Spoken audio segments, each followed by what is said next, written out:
Hello అండి, నమస్తే. ఎలాగున్నారు? అందరూ బాగున్నారా? ఈరోజు వచ్చేసి గోంగూర పచ్చడి అయితే ఈ విధంగా చేసుకుంటే చాలా టేస్టీగా ఉంటుంది. ఒకసారి ఇలాగైతే చేసి ట్రై చేయండి ఫ్రెండ్స్. నాకైతే కొంతమంది అడిగారు గోంగూర పచ్చడి ఎలా చేయాలా ఏంటని. చేసేసి యూట్యూబ్లో పెట్టు అక్క అన్నారు. అందుకోసమని వాళ్ళ కోసము ఎవరికైనా రాకపోతే ఇలాగైతే ట్రై చేయండి. ఓకేనండి. ఇప్పుడైతే ప్రాసెస్ అయితే ఏంటని చూసేద్దామా.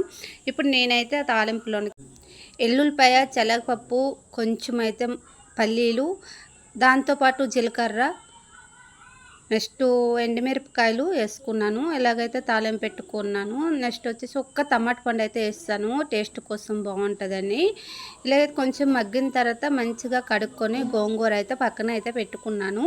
2-3 సార్లు అయితే కడగాలి, ఇసుకుంటుంది, అందుకోసమని. ఇలాగైతే గోంగూర అయితే తాలింపులు వేసి అలాగైతే మగ్గిపోవాలి. కొంచెము రాళ్ళు ఉప్పు అయితే వేసుకోవాలి. చూడండి, గడ్డుప్పు అంటారు కదా, అదైతే వేసుకోవాలి.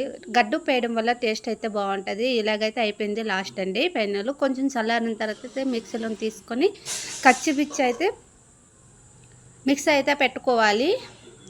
ఇలా పెట్టుకున్న తర్వాత మళ్ళీ అయితే తాలింపు అయితే పెట్టేసుకోవాలి. పెద్ద సైజు ఉల్లిపాయ అయితే చిన్న ముక్కలుగా కట్ చేసుకొని ఇలా కచ్చిపిచ్చి ఆల్రెడీగా అయితే పెట్టుకున్నాం కదా. ఇప్పుడైతే ఇందులోనే వచ్చేసి పోపు అనమాట. కొంచెం ఒక్క ఎండుమిరపకాయ వేసుకున్నాను, జీలకర్ర, ఆవాలు, నెక్స్ట్ పెద్ద సైజు ఉల్లిపాయ అయితే కట్ చేసుకొని, ఇలాగైతే పచ్చిమిరపకాయలు, ఉల్లిపాయ కట్ చేసుకొని దీంట్లోనైతే వేసుకోవాలి. ఇలాగైతే టేస్ట్గా చాలా బాగుంటుంది. ఒక్కసారి అయితే మీరైతే ట్రై చేసి చూడండి. పోపు పెట్టుకున్నానండి. మీకు నచ్చితే లైక్ చేయండి, షేర్ చేయండి, సబ్స్క్రైబ్ చేయండి. ఇలాగే సపోర్ట్ చేస్తూనే ఉండండి.